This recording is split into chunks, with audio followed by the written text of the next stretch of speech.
ആണ് ഇന്നലത്തെ പത്രത്തിലൊരു ന്യൂസ് കാണാനിടയായത്. 18 വയസ്സുള്ള ഒരു നീറ്റ് ആസ്പിറന്റ് കുട്ടിയുടെ ലൈഫ് സൂയിസൈഡ് ചെയ്യുകയും നീറ്റിന്റെ പേപ്പർ ലീക്ക് കാരണം സൂയിസൈഡ് ചെയ്യുകയും അതിനെ ചുറ്റിപ്പറ്റിയുള്ള കേസിന്റെ കാര്യങ്ങൾ. സംഭവം കേട്ടപ്പോഴേ എനിക്കൊരു ഭയങ്കര ഒരു ട്രോമാറ്റിക് ഒരു ഫീലായിരുന്നു. കാരണം നിങ്ങളൊന്ന് ആലോചിച്ച് നോക്കണം, മെയ് 3-ാം തീയതി ആയിരുന്നു എക്സാം. മെയ് 3-ാം തീയതി മറ്റോ അന്ന് എക്സാമും കഴിഞ്ഞ് ഈ കുട്ടി വീട്ടിൽ വന്ന് പറഞ്ഞതുമാണ് എനിക്ക് നല്ല മാർക്ക് കിട്ടും, വളരെ സന്തോഷത്തിൽ പറഞ്ഞതാണ്. ആലോചിക്കണം.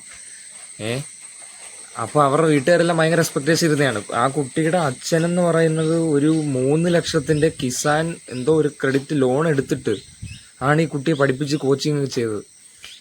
പിന്നീട് മെയ് 20 മറ്റോ ആ ഒരു ദിവസത്തെ ഈ പേപ്പർ ലീക്കായി എന്നുള്ള വാർത്ത അറിഞ്ഞ ഉടനെ തന്നെ ആ കുട്ടി ആത്മഹത്യയാണ് ഉണ്ടായത്. എന്താണ് ഇവിടെ നടക്കുന്നതെന്ന് ഈ സിസ്റ്റത്തിന് പോലും അറിഞ്ഞുകൂടാ. അതാണ് സംഭവം. ഇതുപോലൊരു സംഭവം നേരത്തെ ഉണ്ടായിട്ടുള്ളതാണ് പേപ്പർ ലീക്ക് എന്ന് പറയുന്നത്. എന്നിട്ട് പോലും അതിനൊരു ഇനിഷ്യേറ്റീവ് എടുക്കാനോ അത് തടയാനുള്ള ഒരു മാർഗം കണ്ടെത്താനോ ഇവിടെ ആർക്കും വയ്യ. പിന്നെ ഇങ്ങനെ സംഭവിച്ചുകൊണ്ടിരിക്കുകയാണ്. എന്നിട്ട് ഇപ്പോഴാണ് ഇത്രയും മരണങ്ങളും നടന്ന് ഇത്രയും കുടുംബങ്ങൾ അവര് വിഷമത്തിലും ദുഃഖത്തിലും ആയി കഴിഞ്ഞിട്ട് ഇപ്പോഴാണ് അവര് പറയുന്നത് അടുത്ത വർഷം തൊട്ടുള്ള നീറ്റ് എക്സാം ഇനിയും കമ്പ്യൂട്ടർ ബേസ്ഡ് ആയിട്ട് നടത്തുന്നത്. കാര്യം എന്താണ്? ആദ്യം തന്നെ ഇതിനൊരു മുൻകൈ എടുത്തായിരുന്നെങ്കിലോ. ആ കുട്ടിയുടെ വീട്ടിലെ ആളുകളുടെ കാര്യം ഒന്ന് ആലോചിച്ച് നോക്കണം. അവര് ഈ കുട്ടിയുടെ മരണത്തിനെല്ലാം ശേഷം കുട്ടിയുടെ ബിലോങ്ങിങ്സ് അവരുടെ റൂമിൽ നിന്ന് ഇങ്ങനെ സോർട്ട് ചെയ്തുകൊണ്ടിരിക്കുന്നു. അപ്പോഴാണ് ഈ എഴുത്ത് കണ്ടത്. എനിക്ക് ഇനിയും ഞാൻ നീറ്റ് എക്സാം എഴുതി കഴിഞ്ഞാൽ എനിക്ക് അതുപോലെ പെർഫോം ചെയ്യാൻ പറ്റിയെന്ന് വരില്ല. പേരൻസിന്റെ എക്സ്പെക്ടേഷൻസ് എത്താൻ പറ്റിയെന്ന് വരില്ല. അതുകൊണ്ട് ഞാൻ എൻ്റെ ജീവൻ എടുക്കുകയാണ്. ഞാൻ സ്വന്തമായിട്ട് തന്നെ എടുക്കുകയാണ്. നോട്ട് ദാറ്റ് ആ കുട്ടി പറഞ്ഞതാണ്, എൻ്റെ പേരൻസിന്റെ എക്സ്പെക്ടേഷൻസിലേക്ക് എനിക്ക് ഇനി എത്താൻ കഴിഞ്ഞില്ലെങ്കിലോ എനിക്ക് പെർഫോം ചെയ്യാൻ കഴിഞ്ഞില്ലെങ്കിലോ എന്ന്. ഇത് ഭയങ്കര ദയനീയമായ അവസ്ഥയാണ്. കാരണം ഏറ്റവും കൂടുതൽ കോമ്പറ്റീഷൻ ഉള്ള മേഖലയാണ് ഈ നീറ്റ് ജെഇ എന്ന് പറയുന്നത്. ഇങ്ങനെ ആളുകൾ ഇതിനെ ഇത്രയും കോമ്പറ്റീഷൻ ഉള്ളതുകൊണ്ട് തന്നെ പല കോച്ചിങ് സെന്ററും ഇതിന് ബെനിഫിറ്റ് ഉണ്ടാക്കുന്നുണ്ട്. ഇതൊക്കെ കൂടെ കൊണ്ട്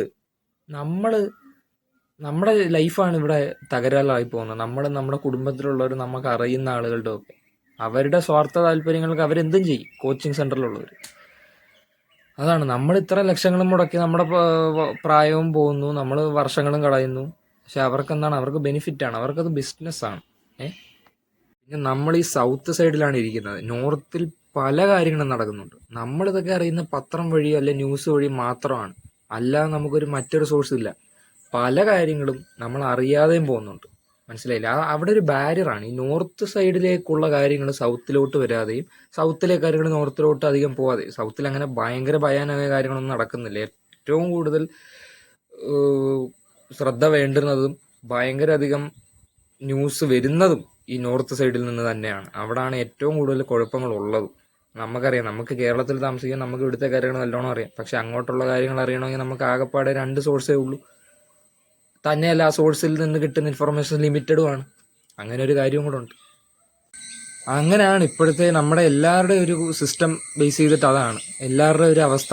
ഈ നീറ്റ് അങ്ങനെ എൻട്രൻസ് ഓറിയന്റഡ് ആയി പോകുന്ന എല്ലാവരുടെയും ഒരു വളരെ നമ്മൾ പുറത്തുനിന്ന് നോക്കുമ്പോൾ അവർ ഭയങ്കരമായിട്ട് ചിലപ്പം നീറ്റിനൊക്കെ ഹൈ സ്കോറൊക്കെ മേടിച്ച് അവർ ചിലപ്പോൾ ടോപ്പ് 1 എയർ 1 കയറിയെന്നിരിക്കും. പക്ഷെ അതിന് പിന്നിൽ അവർ കഷ്ടപ്പെട്ട അവരുടെ പ്രഷറും കാര്യങ്ങളും ഒക്കെ അവർക്ക് മാത്രമേ അറിയത്തുള്ളൂ. അവരുടെ ലൈഫിന്റെ നല്ലൊരു ഭാഗം അവിടെ പോയിട്ടുമുണ്ട്. ഇത്രയും പച്ച ഇതായിട്ട് പറഞ്ഞ ഇത്രയും കഴിവേറിത്തരം കാണിച്ച് ഒരുത്തനായ NIT പഠിക്കുന്ന അവൻ ആ പേപ്പർ ലീക്ക് ചെയ്ത് ഇത്രയും കുട്ടികളുടെ ഭാവി അവിടെ നശിപ്പിക്കുകയാണ് ഉണ്ടായത്. അവൻ മാത്രമല്ല, ഇതിൽ പലരും ഇതിന് പിന്നെ പ്രവർത്തിച്ചിട്ടുണ്ട്. അവരെയൊക്കെ ഇപ്പോൾ ഓരോന്നായിട്ട് പിടിച്ചുകൊണ്ടിരിക്കുകയാണ്. പക്ഷെ അതിലെന്താണ് കാര്യം? ഇത് സംഭവിച്ചില്ലേ? ഇനിയിപ്പോൾ എന്താണ് കാര്യം അവരെ പിടിച്ചിട്ട്? അവർക്കിനി എന്ത് ശിക്ഷയാണ് കൊടുക്കാനുള്ളത്? നമ്മുടെ കോൺസ്റ്റിറ്റ്യൂഷനിൽ എന്ത് ശിക്ഷയാണ് അവരുടെ ഇതിനുവേണ്ടി പറയാം? ഞാൻ ആരെയും ചോദ്യം ചെയ്യുകയൊന്നുമല്ല. അതെന്താണ് അതിന് അവർക്ക് കൊടുക്കാൻ പറ്റിയ മാക്സിമം പണിഷ്മെന്റ് എന്ന് അതുപോലും നമുക്കറിയില്ല, എനിക്കും അറിയില്ല. ഇതിപ്പോൾ നമ്മളിനിയും പറഞ്ഞിട്ടൊന്നും ഒരു കാര്യമില്ല. നമ്മളിങ്ങനെ ഓരോന്ന് വീഡിയോ ഇടും. ഇപ്പം ഞാനായാലും ഇങ്ങനെ വീഡിയോ ഇടും. ഇതൊക്കെ ഓരോ സാധാരണ ലെവലിലേക്ക് പോവുകയാണ്. അതായത് സാധാരണ ഒരു അവിടെ ഇരുന്ന് ഇങ്ങനെ പറയുന്നു, ഇതുപോലെ എത്ര പേര് പറയുന്നു, അത്രേ ഉള്ളൂ ഞാൻ പറയുന്നു, അതേ ഉള്ളൂ. അതെനിക്കറിയാം, നന്നായിട്ടറിയാം. എങ്കിലും ഇങ്ങനെ ഒരു വീഡിയോ എനിക്ക് ചെയ്യാൻ വേണ്ടി തോന്നി.